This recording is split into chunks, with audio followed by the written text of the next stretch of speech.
Hello and welcome back to Overbooked. I'm Amanda and today we're going to be doing the end of year tag. I'm really excited about this headband because all of quarantine, my hair has been a hot mess and kind of greasy, and now I have this headband that I can just whip on and no one's the wiser. I have a book club today with my work and it's all virtual. We have our cameras on and I can be like, yeah, I wash my hair. All right, enough about headbands. Let's talk about books. So, the end of year tag was created by Ariel. I will tag her, or I'll link her video below, and you can check her out. All right, so let's get started. I should also mention I'll put all the questions down below in the description, so you can follow along there. Are there books you started this year that you need to finish? Yes, which is super weird because I never used to be the kind of person that would read multiple books at a time, but I don't know what it was about 2020, mainly because it's just a hot mess of a year, but I started doing that. So I started incorporating audiobooks, I'll listen to an audiobook while I read a physical book and whatever, but it got a little complicated because now I have a book that I haven't finished yet. So I would like to finish The Warmth of Other Suns, the epic story of America's Great Migration by Isabel Walkerson. I really enjoyed the first 100 pages that I read, but I started reading this right before the Indigathon, so I wanted to partake in that. So I hit pause on this, but I'm really excited to jump back in, and I would really like to finish this by the end of the year. It's really good. I'm already really enjoying the storytelling involved in a nonfiction book, so really great. I guess a little background on the book. It's The Warmth of Other Suns is about the decades-long migration, or the Great Migration, of Black Americans from the South to the North, and their story and how that came to be and why that came to be and the result of that and their lives from that. So very intriguing. We were following some core people that she interviewed and looked into, and I'm really enjoying it. So I cannot wait to dive back in. Okay, second question. Do you have an autumnal book to transition into the end of the year? So I think this tag was originally supposed to be a tag that you did in the fall. So that's why it's do you have a fall, autumnal, I never know if I'm saying that word right, book to transition to the end of the year.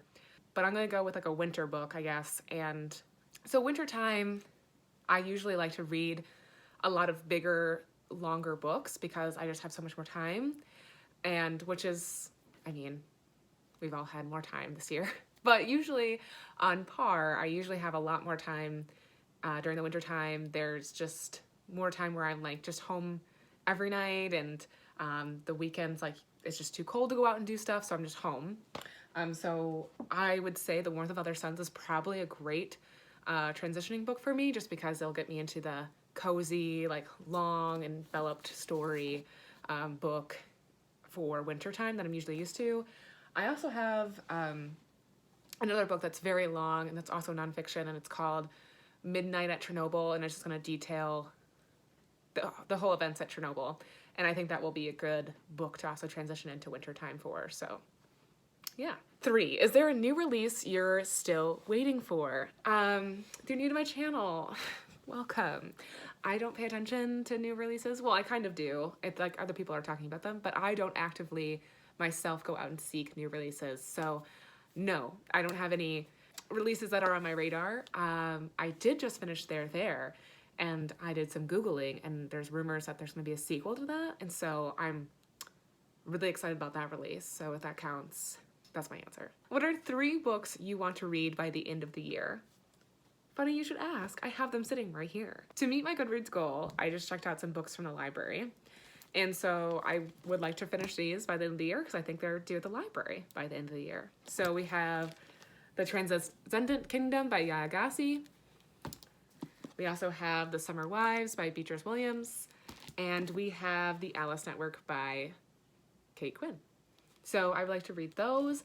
I'm also listening to the audiobook Luster right now, and I should be able to finish that this week. And I would like to finish a couple other audiobooks. There's some that I have saved on Libby and or Hoopla or whatever, but I can't name those off the top of my head. So these 3 for sure, I guess.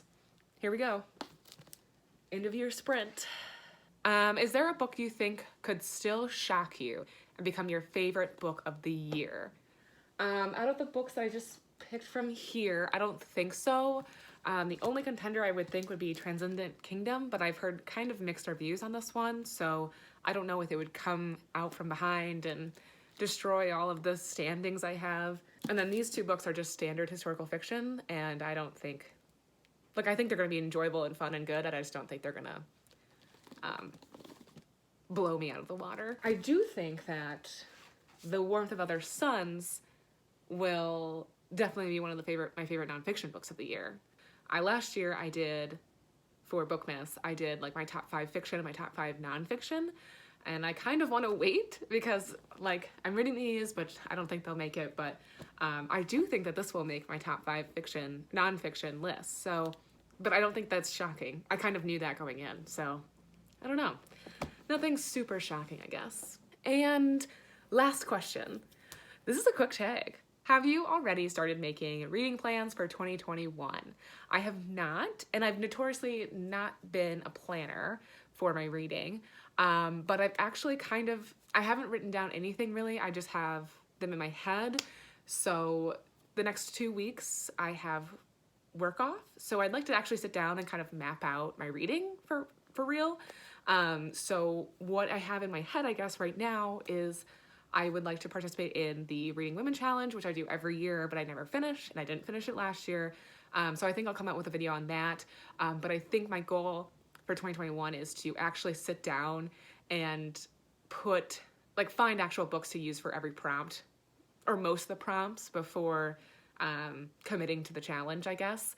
So every year the Reading Women put out a challenge where they have like 20 or so prompts, and it's mainly these prompts are just used for you to make sure you're reading diversely, reading from other countries, reading from other ethnicities, reading from other genders, and, you know, sexualities, and just making sure that you are not just reading the same thing over and over again. And so I really enjoy them. There's a lot of times where I've only picked up a book because I've read it for the Reading Women Challenge, and I'm just really grateful for that. So I'll put like a link to their website below, but I am hoping to come out with a video to talk about their new 2021 challenge. So that's kind of my plan for that. And then also, so previously I've tried to follow like the Reese Witherspoon book club. I used to do the girly book club, and I had like my own book club. 2020 was just kind of like for book clubs. Obviously the girly book club, we were just meeting virtually, and I just never, I just didn't really keep up with that. And I don't know. I think I'll try to keep my eye on it and see where that goes, because I did like some of the selections they had, but I don't think I'm going to be making their book selections a priority for my reading anymore. I do not think I'm going to be doing the Reese Witherspoon book club for the majority of books that she picked for 2020, especially in the beginning. I just didn't super love them. I didn't enjoy them. And I think I don't want to say it was a waste of time, but I felt like I could have been reading a better book in place of the books that I read for the Reese Witherspoon book club. So, and then my personal book club, we just it's been harder and harder to meet, and obviously in person. So I think that I'm just going to kind of put a hold on that until, you know, things kind of settle down, go back to quote unquote normal. But I think what I want to do in terms of like picking a book every month or, joining a book club is I've talked about this podcast a lot on my channel, is the Snacks podcast. And I'll link her below, but she has like a book club that she does, or like a book that she selects every month, and she brings on a guest on her podcast, and they talk about that book.